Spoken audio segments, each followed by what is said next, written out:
দেওয়াটা হলো সুন্নত। একটা সুন্নতের কত বড় দাম। আল্লাহ রাসূল বলল মান আহাব্বা সুন্নতি ফাকাদ আহাব্বানি। নবী বলল যে একটা সুন্নতকে যে ভালোবাসে সুন্নতটা আমাকে ভালোবাসে। যদি কোন সুবহানাল্লাহ নাই থাকবে সালাম কাক দিবেন জামানা পরিবর্তন। ছেলেরা বাপকে সালাম দেয় না, ওর ছেলেরা কোয়ালিফিকেশন বেশি গো। আব্বারা ও সোনার মনে রাখেন, এ মেম্বার ও মেম্বারকে সালাম দেয় না, এ গাঁও বুড়োকে সালাম দেয় না, এ মাস্টার ও মাস্টারকে সালাম দেয় না, কারো ছোট কায়ে হইতে চায় না। এ হুজুরকে আমি পড়ো, হুজুরকে আমি পড়ো, কারো ছোট কায়ে হইতে চায় না। যেরকম ঠিক না বেটি, এমনও জামাই আসলাম বা যুগে আসলাম বিবিরা স্বামী পর্যন্ত সালাম দেয় না। যেরকম ঠিক না বেটি, বর্তমান জামানা নারীরা নিজের স্বাধীনতায় চলে। যদি ঘন ঘন দিয়ে একবার সালাম দিয়েছেন দেখা বুঝ দেখছেন কালকে কোন নেশা কোন সিলে দিয়ে আসে বুঝন মুখে সালাম দেয়। যেরকম ঠিক না বেটি, দেখতে আমরা আছি কোয়ালিফিকেশন আলা মানুষ, ইনি কি বাড়ে বাড়ে সালাম দিলে গরিব মানুষের মতো করি আছে না বাবা? ও ডিজিটাল মেয়ে ইংলিশ কয় ম্যানেজ মর্টাল মানুষ মরণশীল মরবু তো শিখে জাগত কবর। ঠিক না বেঠে মনে করছে আমরা ইংলিশ জানি মরণা করলে ঘোরার কিছু জানে না। আমি প্রগতি মহাবিদ্যালয়ের ছাত্র আফসার মরণা 93 সালে আমি একটা খাতা নিয়ে কলেজ গেছিলাম।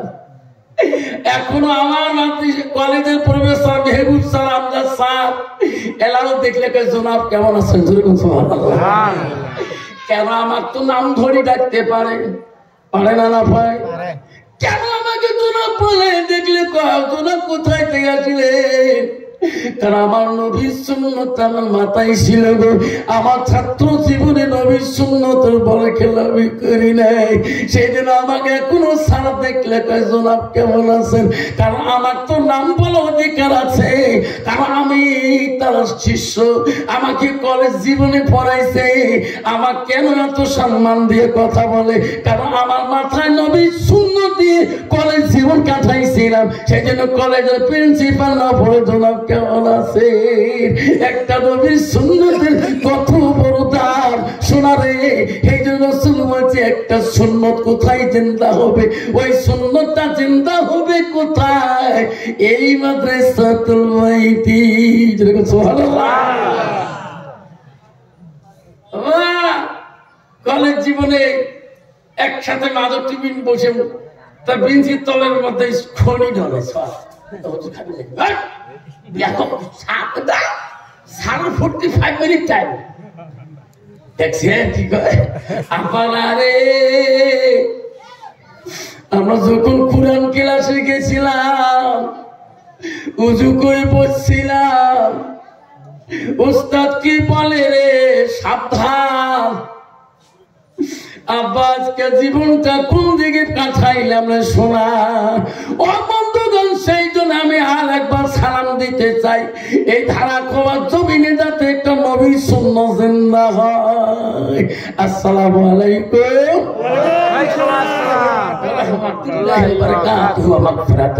সালাম দেওয়া সুন্নত, সালামের জবাব দেওয়া হলো ওয়াজিব। সেখানে বাপজন আজকে ধারা খোয়া মাদ্রাসার বাৎসরিক ধর্মীয় সভার সুনামধন্য সভাপতি মহাশয়কে আমি আমার অন্তর থেকে দিল থেকে তার সর্বপ্রথম সালামটা দিলাম। আরো সালাম দিলাম দূর দূরান্ত থেকে আগত বা স্থানীয় আকাশে তারকার নিচে হলে আমার দিনকে আমি সালাম দিলাম। আরো সালাম দিলাম আমার আব্বাজনের বৈশিষ্ট্য যারা আব্বাজন এসেছেন আমি তাকেও সালাম দিলাম। আরো সালাম দিলাম পর্দার আড়ালে থাকা নিরলে থাকা অন্তর দুলালি মা বোন খালাগণ ফুফুগণ মাসিগণকে। আরো সালাম দিলাম আমার বয়সের বন্ধু ছোট ছোট ভাই ছোট ছোট বোন সোনামণি করিমণি সবাইকে সালাম দিয়ে আমি আমার বক্তব্য শুরু করলাম। তার আগে একটু আল্লাহকে স্মরণ করবো। লা ইলাহা ইল্লাল্লাহ লা ইলাহা ইল্লাল্লাহ জোরে পড়ো লা ইলাহা ইল্লাল্লাহ হার পড়ো লা ইলাহা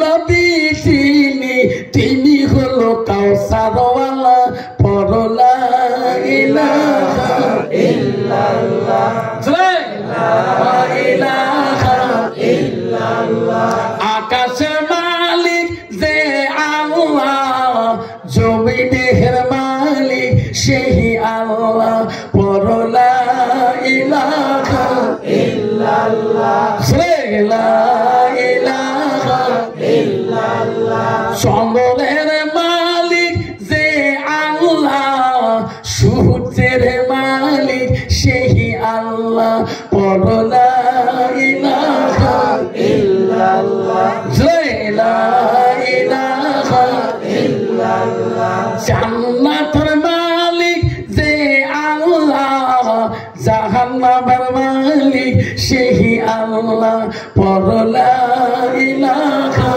ইল্লাল্লাহ পড়ো লা ইলাহা ইল্লাল্লাহ জাহান্নামের মালিক যে আল্লাহ জান্নাতের মালিক সেই আল্লাহ পড়ো লা ইলাহা ইল্লাল্লাহ পড়ো লা ইলাহা ইল্লাল্লাহ লা ইলাহা ইল্লাল্লাহ মুহাম্মাদুর রাসূলুল্লাহ মুহাব্বতে পড়ো সাল্লাল্লাহু আলাইহি ওয়াসাল্লাম আব্বা ও খানা খবর বন্ধু শোনা রে বলেন তো জান্নাতের মালিক কে আল্লাহ জোরে বলবেন আল্লাহ জাহান্নামের মালিক কে আল্লাহ আমরা ছাড়া খবর মানুষ জান্নাত যেতে চাই না জাহান্নাম যেতে চাই জান্নাত কাই কাই যাবেন হাত তুলে দেখায় তাকবীর লাগাই যাইতেবে আল্লাহ ও শোনার সামনা ভালো করে যুক্তি শুনবেন ও যুবক ভাইরা ও শিক্ষিত জেনার ভাইরা শুনবেন 15 ফেব্রুয়ারিতে অল আসাম এডুকেশন মেট্রিক পরীক্ষা আছে এইচএসএলসি এক্সামিনেশন শুরু হবে রুটিন আমার মোবাইল পকেটেতে আছে ডিউটি করবে বাবা যত বাচ্চা স্কুল থেকে ফর্ম ফিল আপ করে এডমিট পাবে আর সব বাচ্চারা আমার স্কুলে 65 জন ক্যান্ডিডেট পরীক্ষা দিবে সব বাচ্চার কাছে হুজুর দোয়া করেন যাতে 100টা লেটার পায় ঠিক না ঠিক বাড়ির যা কইছে বিবি রে আফসানাল্লাহ দোয়া করবে বাবু 100টা লেটার পাবে তুইও মূর্খ মইও মূর্খ বাবু যদি 6টা লেটার পায় সরকারে এমনি চাকরি দিবে আর বিবি খাওয়া দাওয়া কেমন দিছো বাবু কালকে না 1 কেজি মাগুর মাছ আনছে 2 সেঞ্জে দিছো খায়া খায়া শেষ মতো শেষ করছে আজকে শিঙি মাছ একটা আছে ঝোল করিতে বেরেন্দাতে টপ হয় বেবি খেয়াল রাখিস পড়া পড়ে তো বউ তো জানে না মাও তো জানে না মূর্খ মানুষ ছেলে দেয়া দেখি পড়তেছে কানের মধ্যে হেডফোন লাগায়া স্বামী ফোন করছে স্বামী গো বাবু 100টা লেটার পাবে বলে কে বাবু বলে কান দিয়ে পড়া পড়বে লাগছে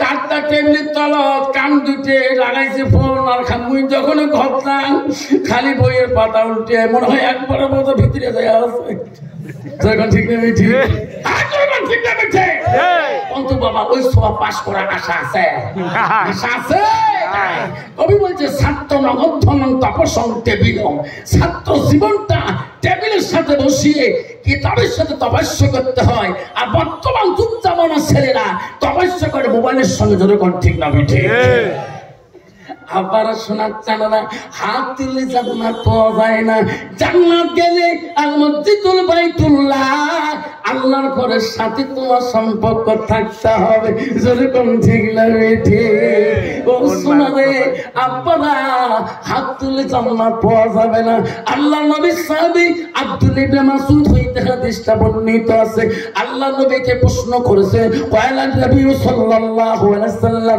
আইয়ামা ইয়াকাবিলাল্লাহু তাআলা নবী গো আল্লাহর কাছে সবচেয়ে ভালো বস্তু ভালো আমলটা কি নবী বলেছে কয়লা সালাতু আলা ওয়াক্তিহা সময় মতো ওয়াক্তের মধ্যে নামাজ পড়াটা পৃথিবীর জমিনে সবচেয়ে বড় আমল যখন সুবহানাল্লাহ কিন্তু বাবা বর্তমান জামানা যুগ জামানার মুসলমান এত ডিজিটালে চলে। আব্বা চার দোকানে 5 টাকা দিয়ে 1 কাপ চালু চা নিয়ে 2.5 ঘন্টা চার দোকান গরম করে। ধরে ঠিক না ঠিক? চা খায় নামাজিরা বাদ দাও, টুপিওয়ালা বাদ দাও, মৌলবীর কথা বাদ দাও, মৌলানার কথা বাদ দাও, মুক্তির কথা বাদ দাও, তুই নামাজ পড়ি করলা ঠিক আছে ঠিক? 2.5 ঘন্টা ওই চার দোকান গরম করে 5 টাকা দিয়া, আর মসজিদে আযান দিল রে ওই ভাটবাড়ি সিঙ্গিবাড়ি জামে মসজিদে। আল্লাহু আকবার, আল্লাহু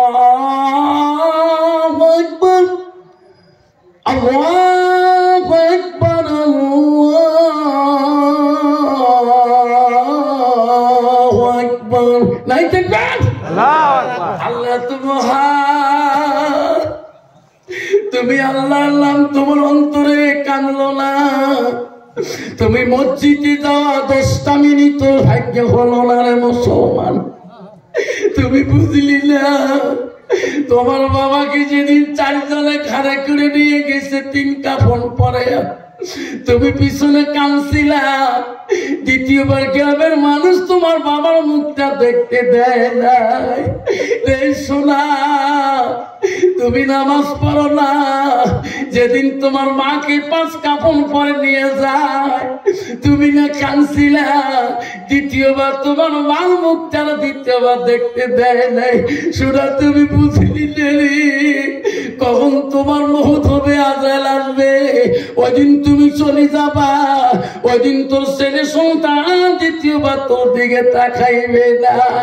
মুসলমান যদি বুঝতো বাবা, মুসলমান কোনদিনও মুসলমানিত্ব হারাইতো না। মুসলমানের খাতা নাম দেখলে মুসলমান হওয়া যায় না। ঠিক না বেঠে? আল্লাহ বলছে বান্দা বান্দি إن المسلمين والمسلمات والمؤمنين والمؤمنات والخانتين والخانتات وما بالششي باندا باندينا وما المؤمن باندا باندينا وما حديث كاني باندا باندينا أنت مسلمان هيا রে হালাল হারাম বুঝি না। ঠিক না ঠিক? 1 গ্লাস পাইলে ছাড়ি না। ঠিক না ঠিক? মুসলমান যদি হালাল বুঝতো মুসলমান কোনদিন মদের গ্লাস দিয়ে খেয়ে রাস্তা দিয়ে চলতো না। যে মুসলমান এমন খাই রে বাবা নিজে হুঁশ থাকে না, এমন না পাক বস্তু মুখে দেয়। যে যুবক তুমি বুঝলি না কেন গো যুবকটা আজকে হারাম খায়, কেন গো যুবকটা আজকে তাসের নামাজ মানিয়ে দিন কাটায়। আব্বা কেন তার ভিতরে হলো ইলমের অভাব। ওই যুবকটা যদি আল্লাহর কোরআন পড়া জানতো ওই যুবকের হাতে কোনোদিন তাস আসতো না, ওই যুবকের হাতে মদের গেলাস আসতো না, ওই যুবক কোনোদিন সুদের ব্যবসাটা ইন্টারেস্ট চলাইতো না। যুবক ঠিক না ঠিক?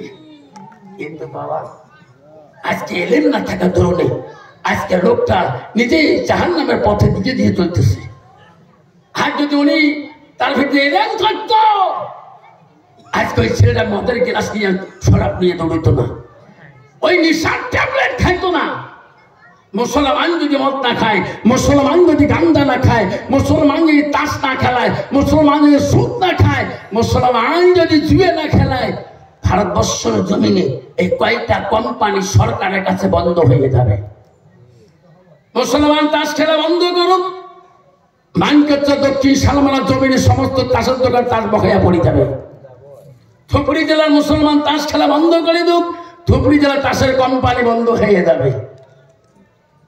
তোমারে দুনিয়ায় দুশ্মনী নীলা সে দেখো রহমান, কাফেরের হাত হতে নিধন হইতাছে কি করে মুসলমান। তোমাকে ভুলিলাম, নবীকে ছাড়িলাম, কোরআন ভুলিলাম, হাদিস ছাড়িলাম, তাই তো এত অপমান। কাফেরের হাততে নিধন হইতাছে কি করি মুসলমান, মসজিদ ভুলিলাম মাদ্রাসাও সারিলাম, মাদ্রাসাও ভুলিলাম মসজিদ সারিলাম, তাই তো এত অপমান কাফিরের হাত হতে নিধন হইতাছে কি করে মুসলমান। ঠিক না বেঠে? আজকে মুসলমান পথে রাস্তায় ঘাটে কেন আজকে বেঈমানি হচ্ছে? মুসলমানের কেন অত্যাচার চলছে? মুসলমানের ফাইল কেন আজকে অফিস আদালত আগে পাস হয় না? মুসলমানের কাজ আগে অফিস আদালত কেন হয় না? শুধু মুসলমানের কর্মদোষ চলে। ঠিক না ঠিক? আমার মা বলে না, ও ধারা খবর মা বলে না, শরীর রাখো মা। আল্লাহ রাসূল কি বললো? আল মারআতু ইজা সাল্লাত খামসাহা, আমার নবী বলে কোন একটা মেয়ে যদি 5 ওয়াক্ত নামাজ পড়ে, ওই মেয়েটা যদি রমজান মাসে রোজা করে, ওয়াসানাত ফারাজাহা, ওই মেয়েটা যদি নিজের চরিত্রটাকে পবিত্রতা রাখে, পর্দায় পুষি দেয় চলে, রাসূল বলেন ওয়া তাবালাহা, ওই মেয়েটা যদি নিজের স্বামীকে আপন করে নিতে পারে, নিজের স্বামীকে ভালোবাসে, রাসূল বলেন ফাকাদ কলমানায় আবওয়াবিল জান্নাতির সাদ, নবী বলেন ওই নারীদের জন্য আল্লাহ 8টা জান্নাতের দরজা ওই দিন খোলা রাখবে। জোরে কোন সুবহানাল্লাহ।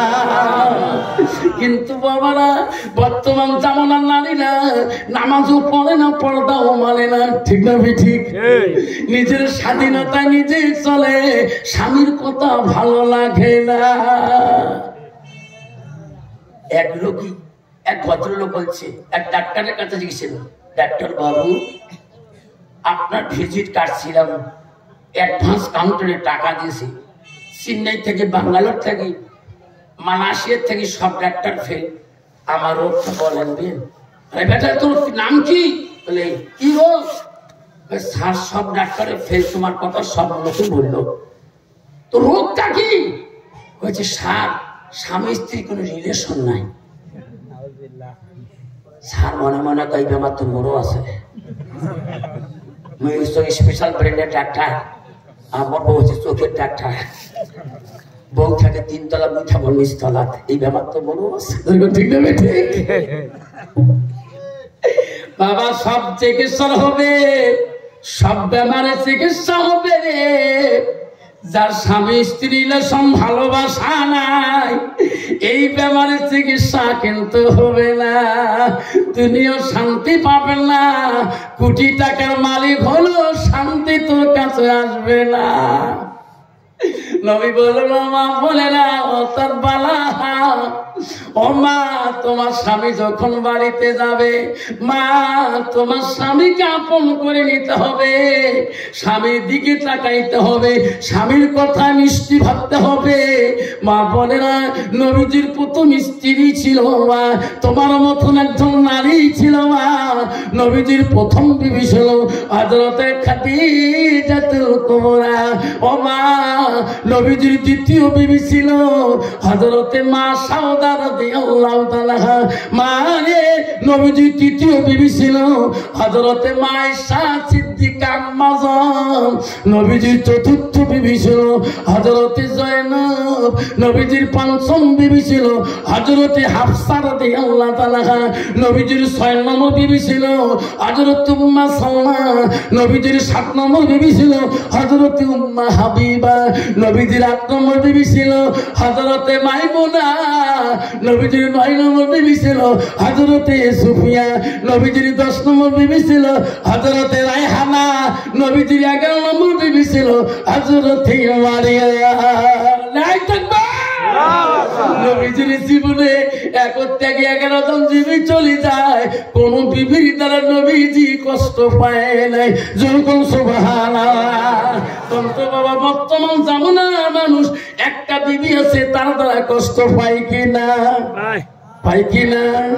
কত পায়?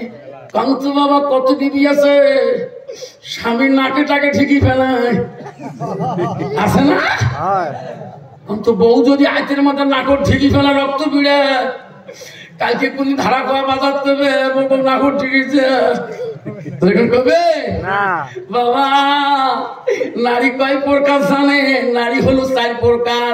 হস্তানি, কদমনি, সাংখিনী, লোহাজনী। নবী বলছে নারীকে বিয়ে করলে নারীর গুণ দেখে বিয়ে করতে হবে। 1 নম্বর গুণ দেখতে বলছি নবীজি, মেয়েটার দুনিয়ার যত কোয়ালিফিকেশন হোক না কেন 1 নম্বর দেখবেন মেয়েটার ভিতরে এলেম আছে কিনা। নবী 2 নম্বর বললেন ওই মেয়েটাকে বাড়ি আনতে হলে, বিবাহ করতে হলে তাদের বংশের দিকে তাকাবেন। আল্লাহওয়ালা মুত্তাকিন পরহেজগারী লোক তার বংশে আছে কিনা। মুসলমান তো ওটা দেখে না, মুসলমান দেখে নগদ কত, বাকি কত। ঠিক না মিঠে?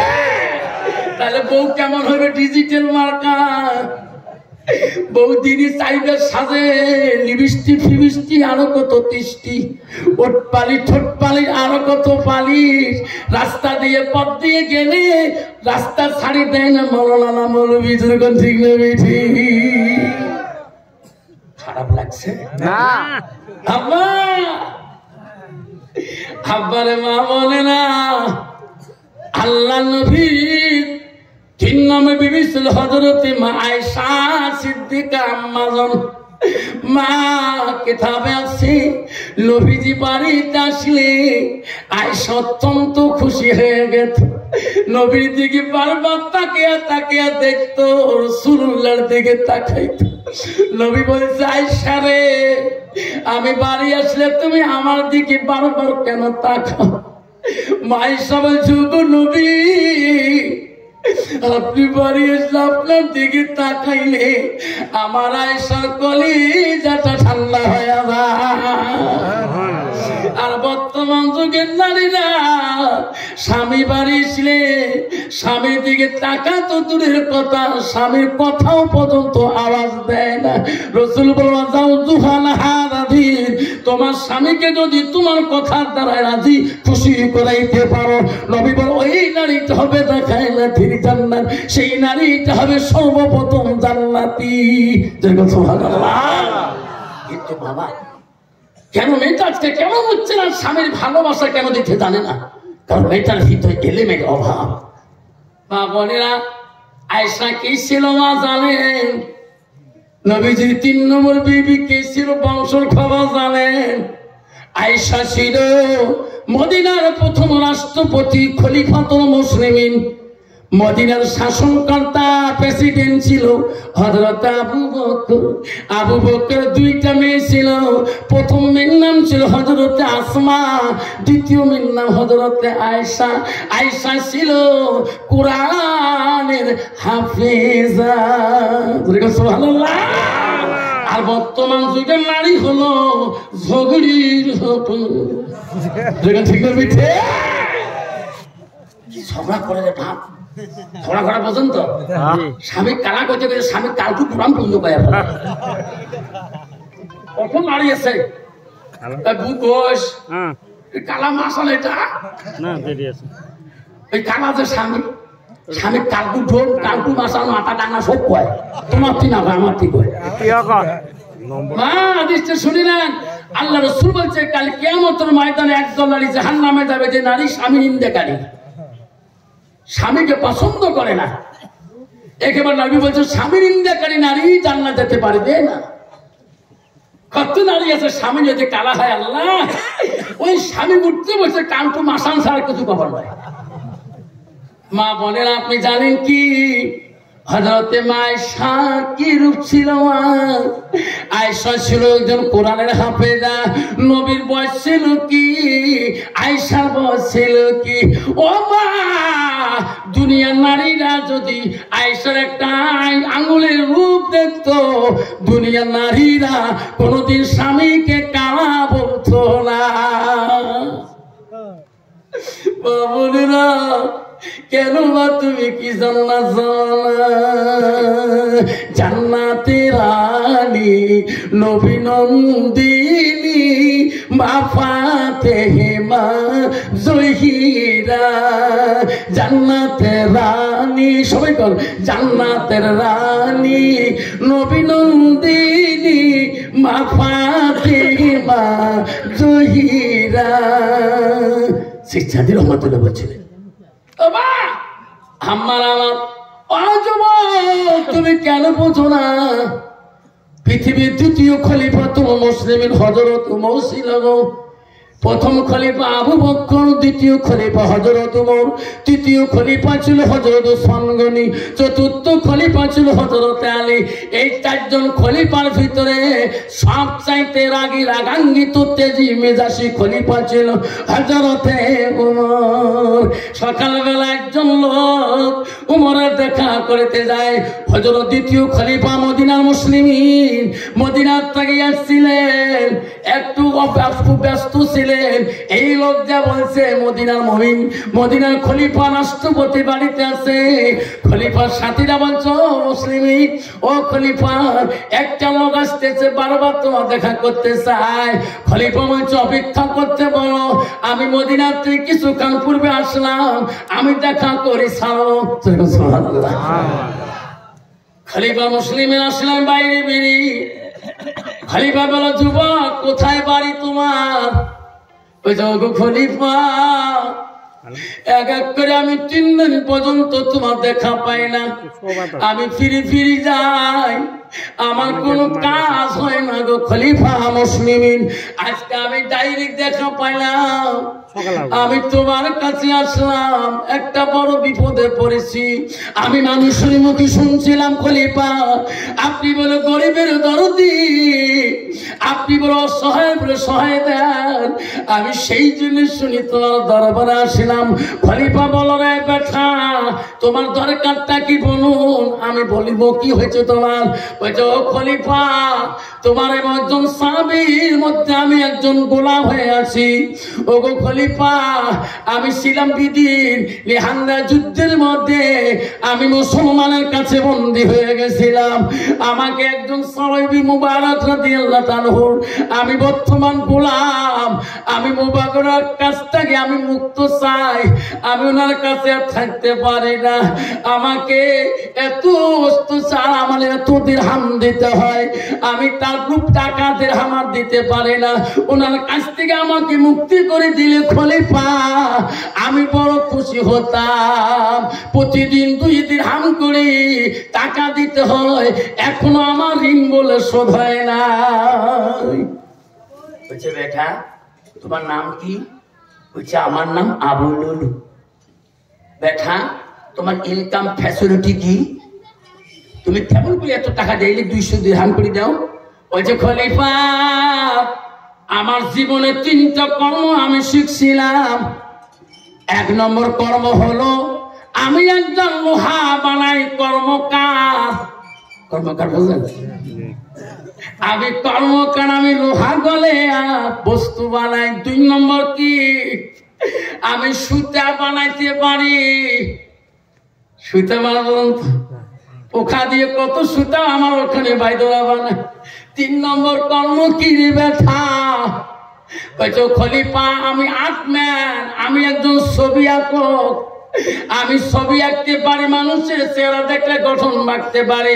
এই 3টা ইনকাম দিয়ে আমি পয়সা দেই, এখন আমার ঋণ শোধ হয় না। খলিফা গো আপনি দয়া করে ওই মুবারকের কাছ থেকে আমাকে মুক্ত করে নিয়ে দেন। খলিফা আমার বলছে বেটারে আমি শুনছিলাম তুমি বলে একদম উচ্চ জাতের শিল্প, তুমি বলে আকাশে উড়া কলতে করতে পারো। বেটা আমি মুবারকের কাছ থেকে তোকে মুক্ত করে দেব, তুমি একটা আমাকে আকাশ উড়া কলতে করে দাও। আমি মদিনা রাষ্ট্রপতি বললাম তোকে যত দিরহাম যত টাকা লাগে আমি তোকে দিয়ে দেব। ওই বেঈমান আবু লুলুল বলল রে আমি আসলাম সহায় নিতে, উনি আমাকে বড় দায়িত্ব দিলেন, একটা আকাশ উড়া কলতে করলে বহুদিন সময় লাগবে। ওরে খলিফা আমি আসলাম তোমার কাছে সহায় নিতে, আপনি আমাকে এত বড় বড় দায়িত্ব দিয়ে দিলেন।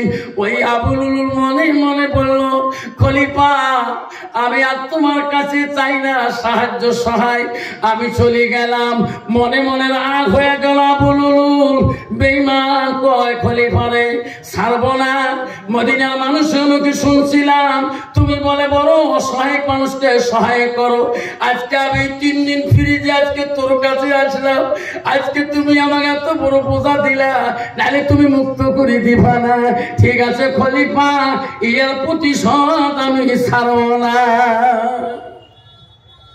বাবা আবু লুলুল হঠাৎ করে একদিন খলিফা মুসলিমিন যে মসজিদে নামাজ পড়ে, সেই মসজিদে মুসলমানের রূপ নিয়ে সুন্নতি ড্রেস দিয়ে তরবারটা ভিতরে নিয়ে নামাজের কাঠারে দাঁড়িয়ে গেছে। চেনা যাবে ইনি খলিফাকে মারতে আসছে। মদিনার রাষ্ট্রপতি হযরত ওমর নামাজ পড়ে ইমাম হয়ে রে। আবু লুলুল বেঈমানের রাগ, আমাকে তুমি সহায় করো নাই, আজকে আমি তো নামাজের মাধ্যমে তো জনমের বিদায় করে দিয়ে দেব।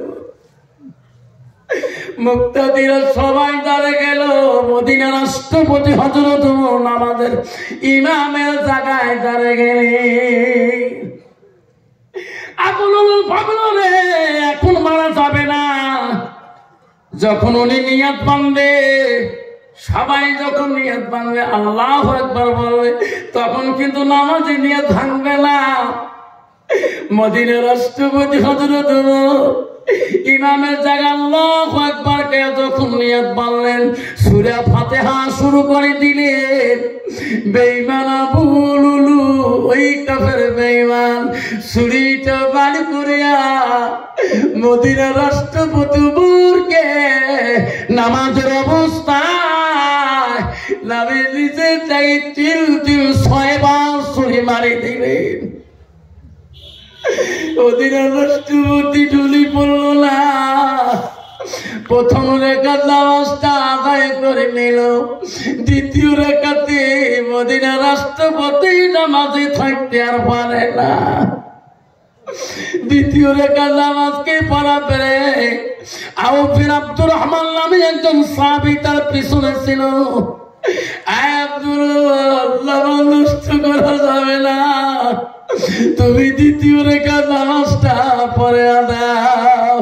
আউফ বিন আব্দুর রহমান নামাজের কাতার ইমামের জায়গায় দ্বিতীয় রেখার নামাজ যখন দাঁড়িয়ে নামাজ শুরু করলো, হযরত ওমর নামাজের কাতার থেকে বাইরে আসি ধরাম করে পড়ে গেল, রক্তে রক্তিত হয়ে গেলেন। কতগুলা মুসল্লি পালাইলেন, কতগুলা মুমিন মুত্তাকিনরা পালাই নাই, আবু লুলুলকে আটক করে দিলেন। শটে নামাজ শেষ করে সালাম ফিরে দেখে রে মদিনার রাষ্ট্রপতির শরীর দিয়ে রক্ত রক্তিত হয়ে গেছে। সবাই কান্দে, এই বেঈমান কোথায় থেকে আসলে আমরা চিনি না। যে মদিনা রাষ্ট্রপতির সামনে কথা বলা কঠিন, সবাই যখন ধরল ওই বেঈমান আবু লুলুল নিজের অস্ত্র দিয়ে নিজে মৃত্যু হয়ে গেল। আরে মদিনা রাষ্ট্রপতিকে নিয়ে বাড়ি দিকে যায়, ঘাড়ে করে চড়ে চলে। মদিনা রাষ্ট্রপতি ছেলে আব্দুল্লাহ, হযরত ওমরের বড় ছিলেন আব্দুল্লাহ। আব্দুল্লাহ থেকে খবর পায় আমার আব্বাকে কে রে ঘাড় করে আনে কি হল। আব্দুল্লাহ দূরে দূরে আসে রে, আসি দেখে তার আব্বা রক্ত রক্তাক্ত হয়ে জমিনে গেতেছে। আব্দুল্লাহ চিক্কু দিয়ে বলে রে আব্বা, মদিনায় এমন কোন মানুষ নাই তোমার সামনে কথা বলা, আজকে কে গো তোমাকে এই অবস্থা বানাইলে। আব্দুল্লাহ বড় বেটা গো, কি বাবার দরদ গো। আব্দুল্লাহ বাড়িতে পাগল হয়ে গেল। আব্দুল্লাহ কিভাবে আব্বার সাথে কথা বলবে। আব্বা গো, আব্দুল্লাহ বলছি একবার চোখ মেলি তাকান গো আব্বা, আমার দিকে তাকান, আমি তোমার আব্দুল্লাহ। ওই দিন মদিনার রাষ্ট্রপতি আব্দুল্লাহর দিকে তাকায় না। আব্দুল্লাহ বড় চিকিৎসকের কাছে গেলেন, চিকিৎসককে ডেকে আনে, বলো চিকিৎসকরা আমার আব্বাকে সুস্থ করে দাও। আব্দুল্লাহ চোখের বাড়ি, চিকিৎসকরা বলে রে বাবা আব্দুল্লাহ কান্দিস না, কান্দিস না, তোমার আব্বার আমার চিকিৎসা করবো, কান্দিও না। আব্দুল্লাহ রে ঘরে যা, এক গেলাস দুধ নিয়ে আলি তোর বাবার মুখে ঢুকিয়ে দে, আলি তোর বাবার মুখে পান করে দে। আব্দুল্লাহ ঘরের মধ্যে যে এক গেলাস দুধ আনলেন, চিকিৎসক বলে আব্দুল্লাহ রে তোমার বাবার মুখে তুমি দুধ পান করে আছে। আব্দুল্লাহ কাঁদে, আব্বু ও আব্বু দুধ পান করো।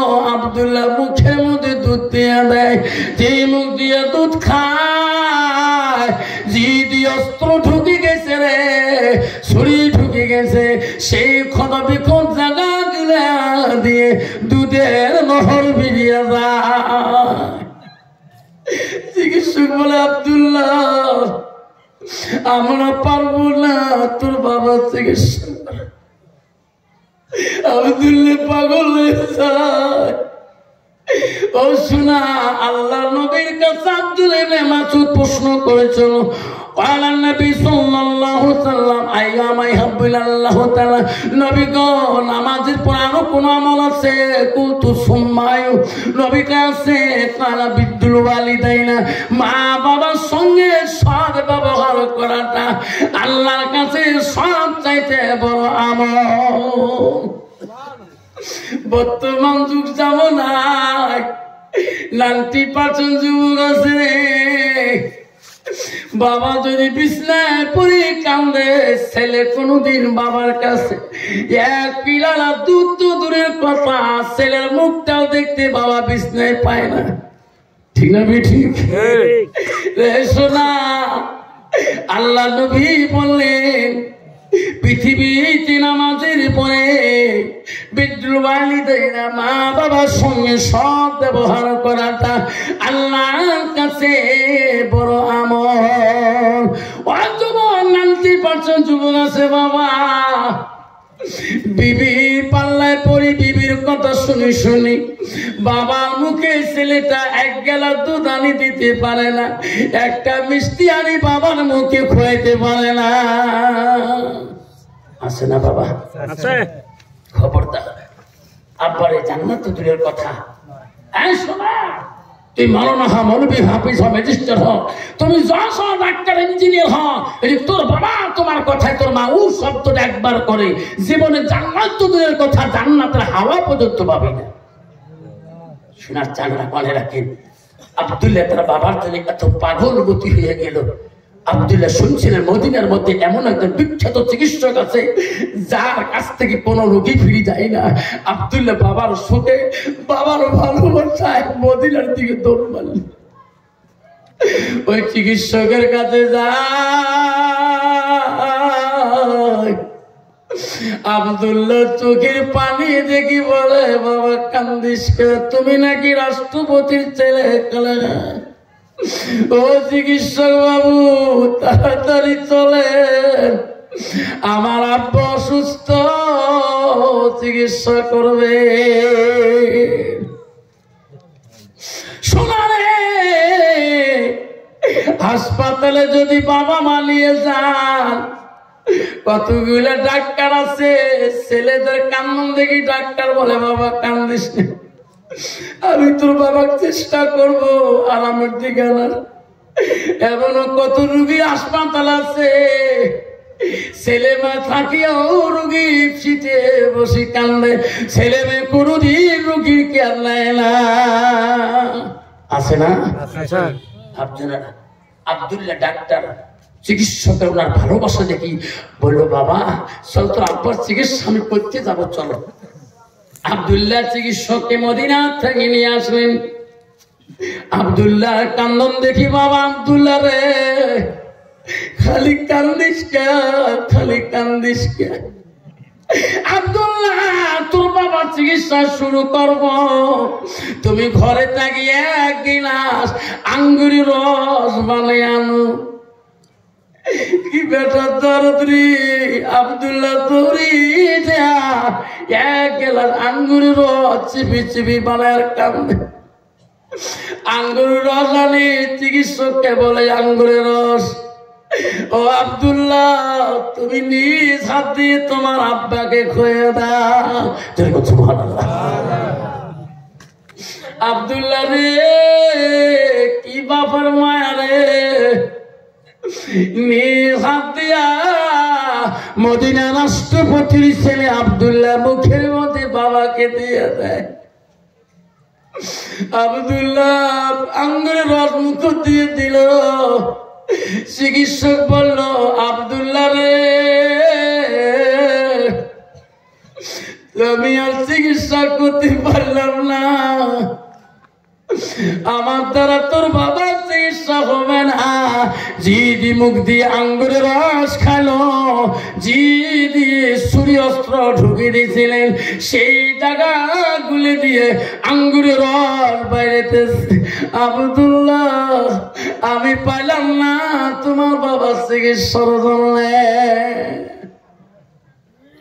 বাবারা, আজকে জামানার যুগে 90% যুবক আছে, বাবা বিছানার মধ্যে বসে একটা বিষের ট্যাবলেটের জন্য কান্দে, মা একটা জ্বরের ট্যাবলেটের জন্য কান্দে।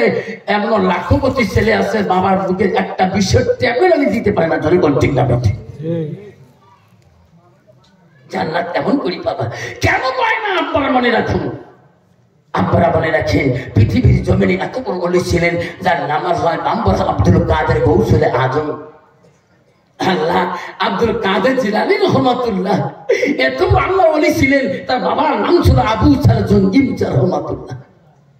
আব্দুল কাদের যে প্রথম দিন এলেম শিখার জন্য বাদশাহ হারুন রশিদের মাদ্রাসার দিকে যায়, এনার মার কাছে বলছিল, মা আমি সেই বাদশাহ হারুন রশিদের মাদ্রাসার আমি পথ জানি না। মা বলছে, বাবা আব্দুল কাদের রে, আমি তোকে পথে নিয়ে যাব, মানুষ রাহাপুরি করে নিয়ে যাব, তবু তোর মাদ্রাসার প্রথম দিন তোমার যেতে হবে। বাবা বলছে, তোর আব্বা তো নাই।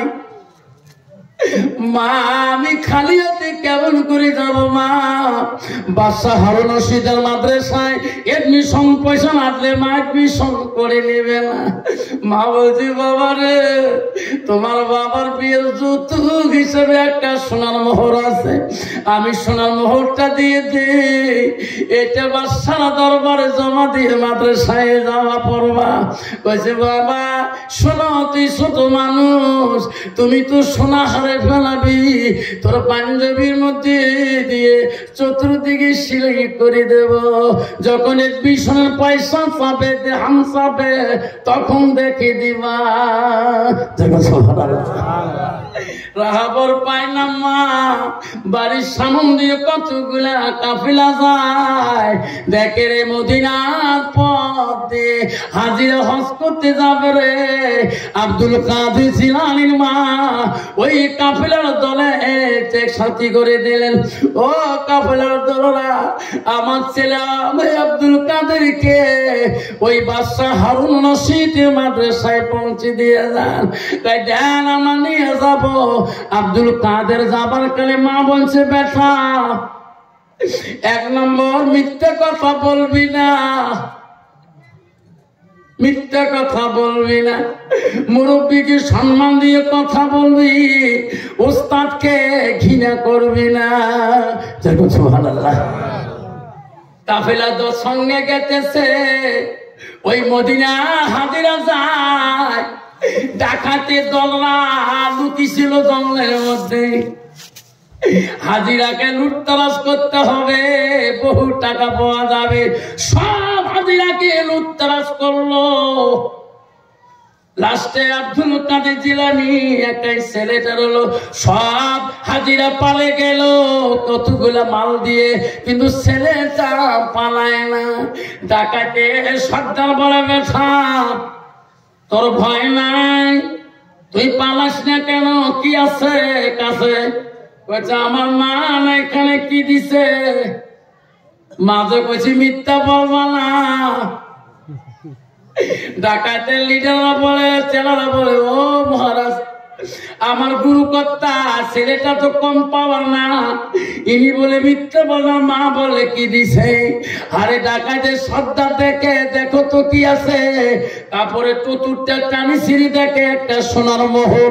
যেরকম ডাকাতের লিডার বলছে, বেটারে তোর কাছে এত দামি বস্তু তুমি কেন মিথ্যা বললি না?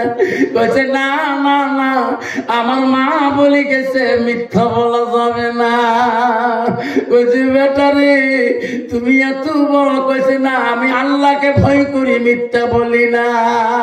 ডাকাতের লিডার বলছে, বেটা তুমি যদি আল্লাহকে ভয় করি মিথ্যা না বলো, মার কথা শোনো, আমি আমার জীবনে কত মিথ্যে কথা বলছিলাম, মানুষের মাল আমি লুটতরাজ করেছিলাম।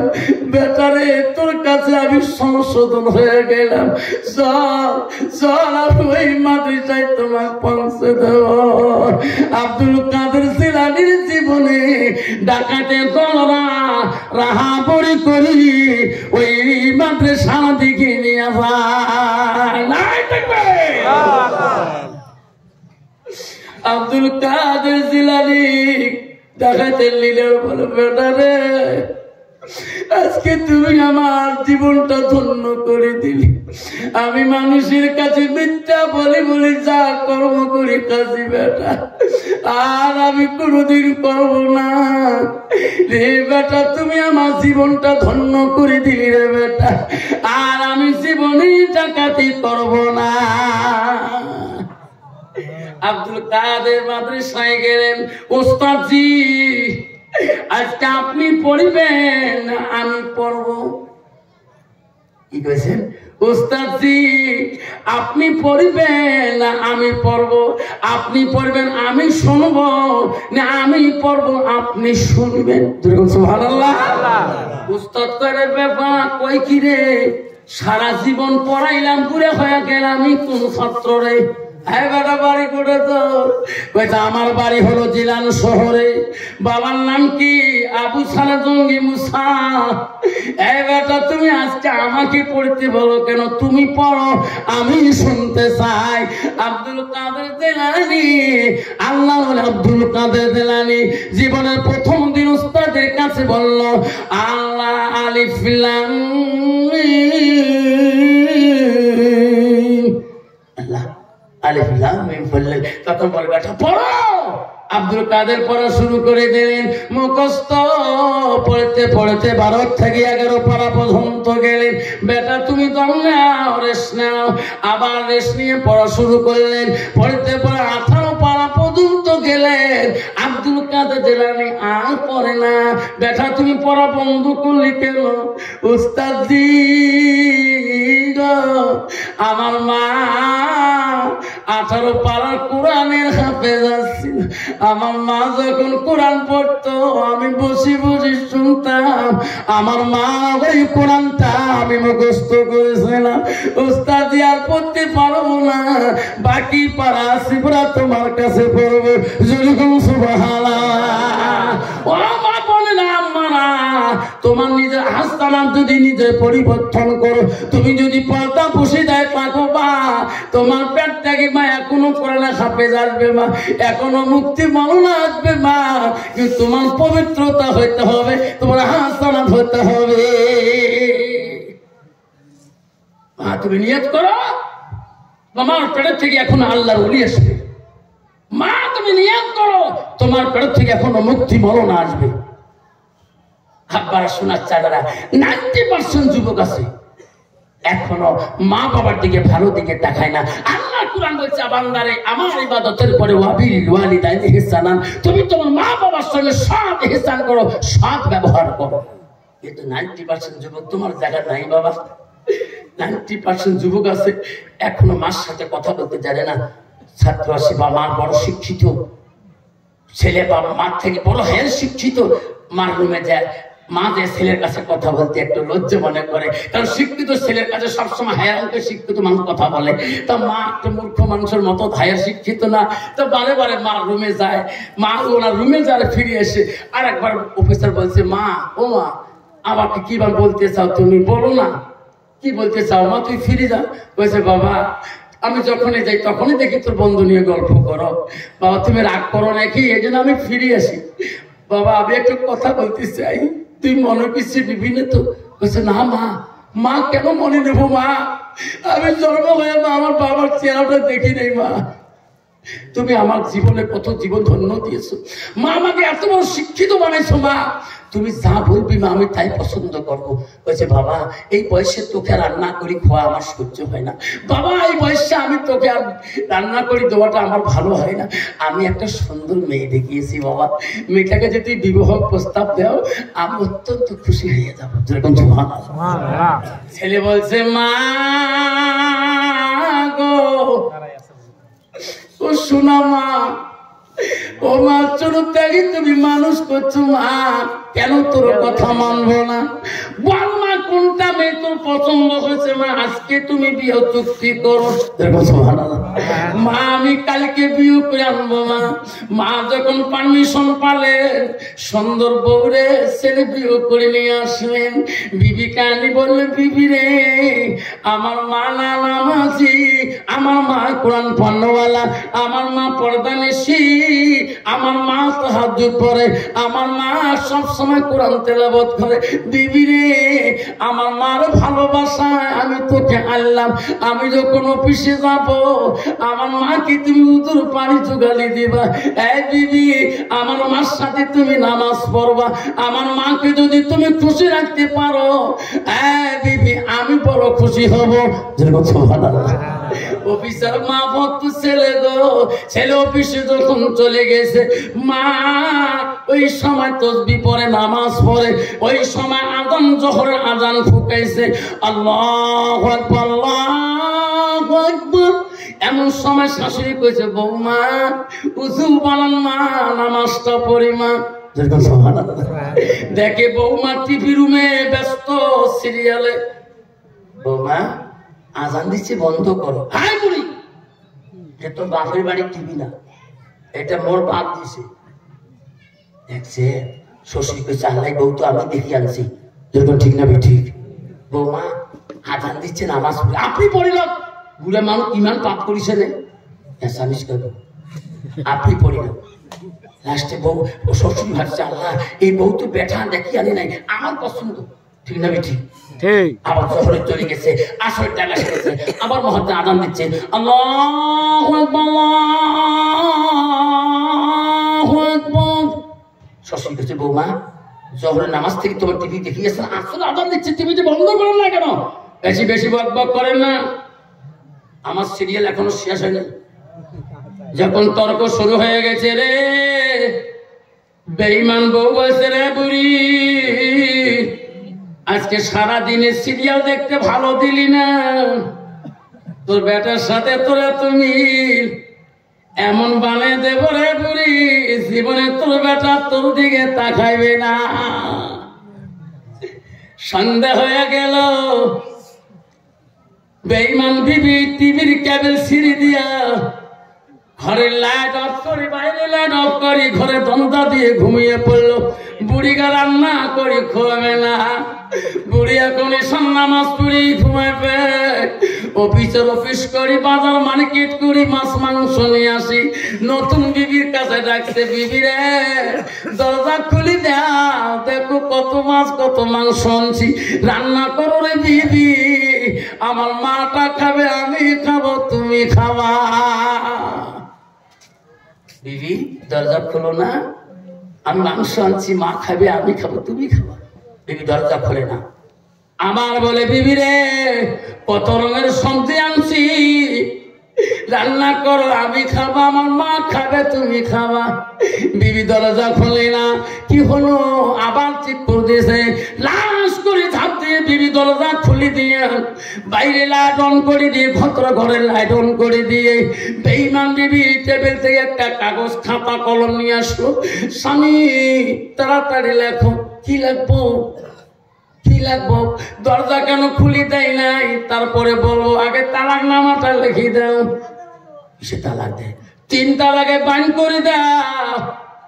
কাজে বিবিরে বিয়ে করে 1 মাস হয় না, তোর কেলায় দেন কেন? স্বামী আমি তোমার বাড়ি থাকতে পারবো না, আমি আমার বাবার একটা মেয়ে, কোটি টাকার মালিক আমি তোমার মা যন্ত্রণা, তোমার মার মারপিট সহ্য করতে পারি না। আপনি অফিস যাওয়ার পরে তোমার মা যেটা লাঞ্ছনা দেয় অত্যাচার করে থাকতে পারে না। শুনছে বিবিরে এটা মিথ্যা কথা বললি, আমার মা মুত্তাকিন, আমার মা পরহেজগারি আল্লাহওয়ালা, আমার মার জবান দিয়ে গ্রামে কোনো মেয়ে কষ্ট পায় নাই। আজকে তুমি আমার মার নামে দুর্নাম ছুটাইছো। হ্যাঁ বিবি, সত্য যদি তোর 3 তালাক দেওয়া লাগে, আমার মা যদি একবার বলে আমি লিখে দেব, তোর আফসোস করা লাগবে, তোর বলা লাগবে না। দাঁড়াও 1 মিনিট দাঁড়া, আমি মার মুখে শুনে আসি। মাও নিজে পছন্দ করছে, মা যদি নারাজ হয় তোর মতন বিবি আমি রাখবো না। যেরকম বিবি বলছি না না, তোমার মার কাছে যেতে দেব না। বলছে কেন যেতে দিবি না?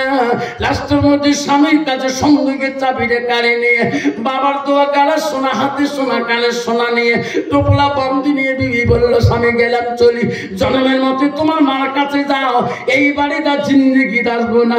লাস্টে যুবক ভাবলো রে বিবি খালি হাতে যাস কে, তালাক নামাটা নিয়ে যা। ঠিক না ঠিক? দাঁড়াও মার মুখে শুনি রে, তালাক নামা সই করলে হ্যাঁ যায়।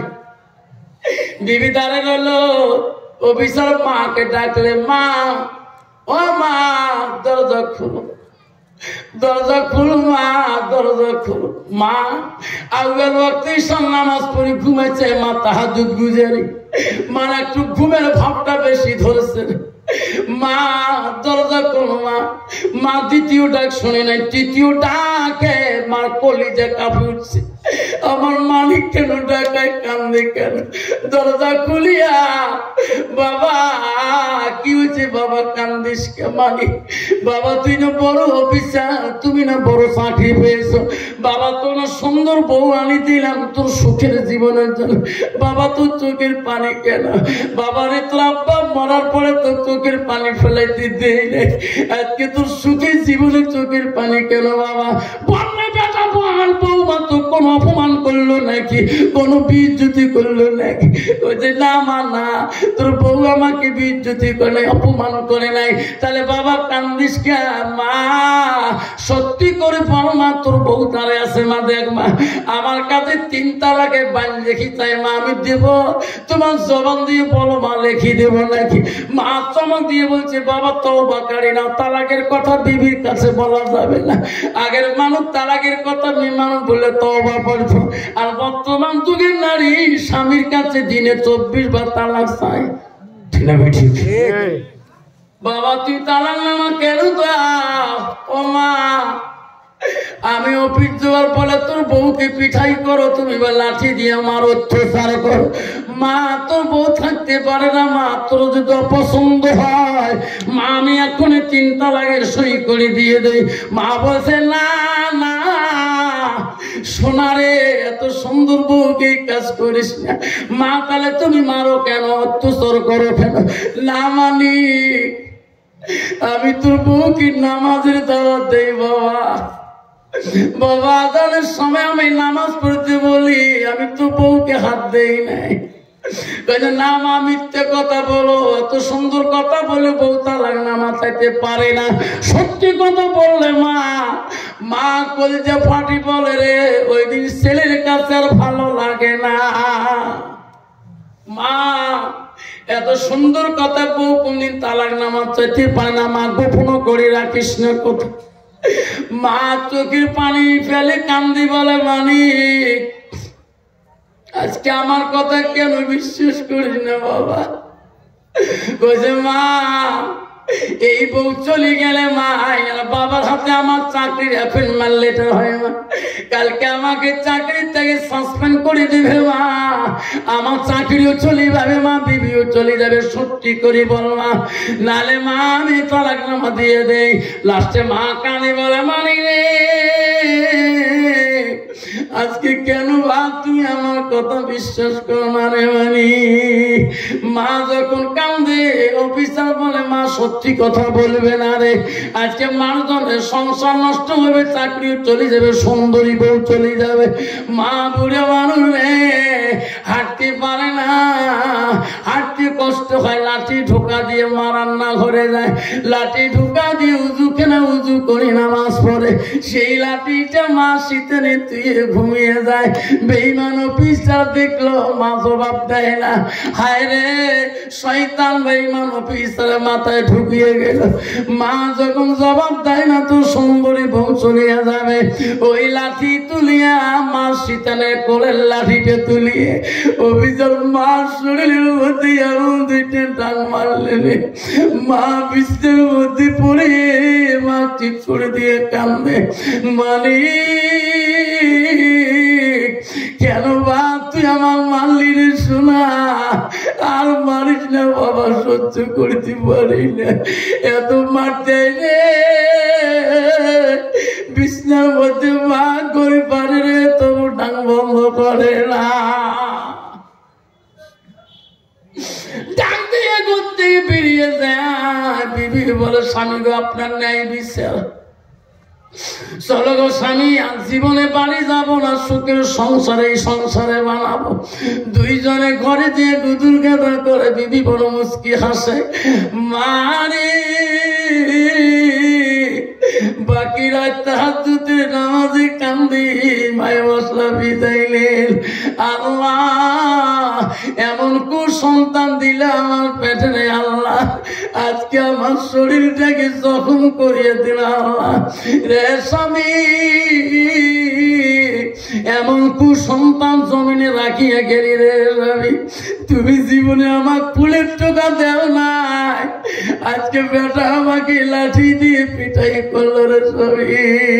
সারা রাত মা কান্দি পাগল হয়ে গেল রে, সকালবেলা মার খবর নাই, কোনো খাওয়ার খবর নাই, মা না খেয়ে দিন কাটাইল রে, মা না খেয়ে রাত্রি চলে যায়, মা কি তারা যারা থাকতে পারে না, 2 দিন যখন চলে যায় পাশের গ্রামে মা কানতে কানতে যায়, পাশের গ্রামের ছেলেরা বলে খালাম্মা ফুবাম্মা কান্দিস ভাই আমার অফিসে, তুমি না আমার গ্রামে আসো না, আজকে কেন আসো?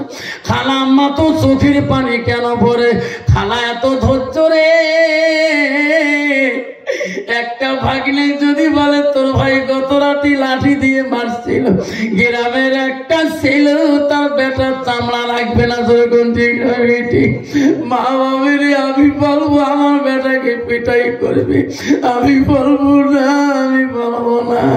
2 দিন হয়ে যায় একটা দালা নাই, পাশের গ্রামে খেয়ে আসি মা ঘুমায়, 3 দিনের বেলা মা বেডিং বানার খোদার কসম করে আল্লাহ যতদিন বেঁচে থাকবো দুনিয়ার জমিনে এই বেঈমান সন্তানের চাকরির পয়সাকে আর ইবাদত করব না।